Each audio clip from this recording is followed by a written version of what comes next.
how many hours do you spend on your phone? I mean, I used to spend quite a lot of time. I'm actually ashamed to say the number of hours that I spend, but I would say with a lot of effort, I took it down to 4 hours a day or 4 hours something. And then I embarked on this journey to find a solution for myself because I admit it, I am addicted. I work in marketing, so using social media is part of my job, but I feel like it's taking over my life. And I needed to find a way to solve this problem. So here's what I've done. I mean, I don't know, it's 2024 and I feel like the first thing you do is go to Reddit. I don't know.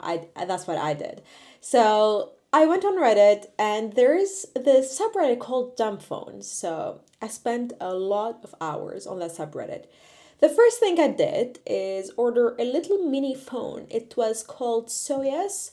I tried the XS15 and XS16, but the Android version was running was not good enough that a lot of the apps was like cut in half, so I couldn't really see everything that was going on, and wasn't really that useful for me because I wanted a phone that I can use everything in.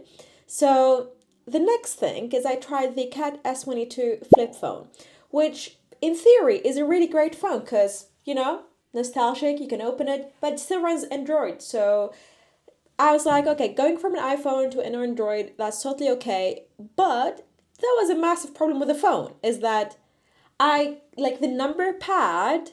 Basically, if you click on two, I don't know if you were in there when we had flip phones before, but normally when you click on any number multiple times, it brings a new letter.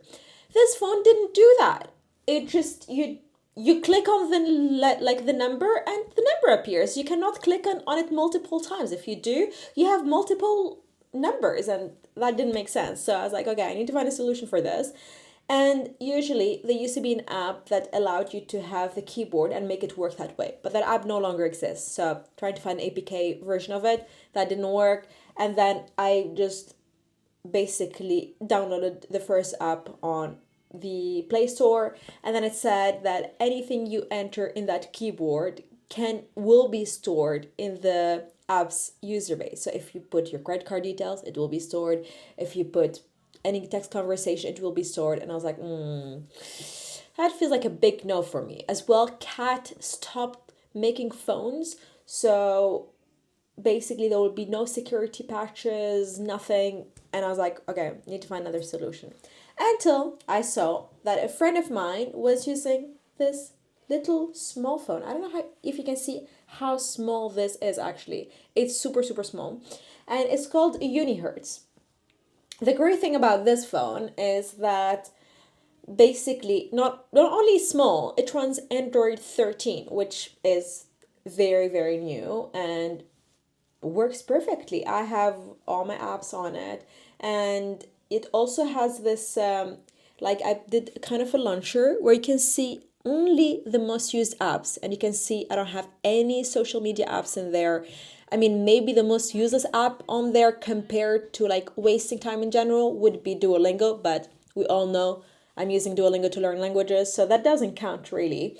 So this is for me a game changer because from the 4 hours that I've said before, now I only use 2 hours on my iPhone, and the 2 hours are mainly like basically I still allow myself some social media time because I work in socials, so I cannot just stop using it. I need to keep doing research for work, and I need to still see basically what trends are going on, but also sometimes I need to talk with my family with a bit better quality video than this, so I use that as well. And for some research, for some Reddit, for some buying tickets online, this phone feels like it's too small. It can still do it, it's still working totally fine, but I felt like some things I just need a bigger screen. And maybe I'm too old, maybe I'm becoming a grandma, I don't know, but it works perfectly fine. My friends use this phone as their only phone, as their primary phone, but I also do too. When I go out, I only take this one.